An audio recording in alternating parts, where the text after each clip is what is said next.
আজি আমি ন খাবলৈ লৈছো ন খাবৰ কাৰণে হাঁহ মাংস বনাম আৰু হাঁহ মাংসটো আজি বাহিৰত বনাইছো আৰু আমাৰ গোটেই ফেমিলিটো বহি আছো সবেই মিলি বনাম আজি কোনোবাই পিঁয়াজ দিব কোনোবাই নহৰু দিব কোনোবাই আদা দিব আৰু মছলা জানো এতিয়া কোনে দিয়ে বনাই আছো দেই বনাবলৈ আৰম্ভ কৰিছো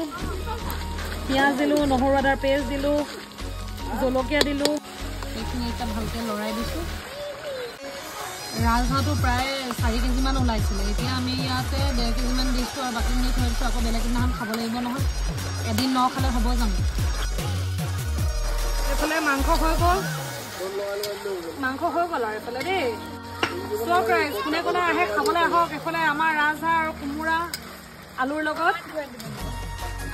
ৰেডি এতিয়া এইফালে মায়ে ভাত বনালে ভিতৰত ন চাউল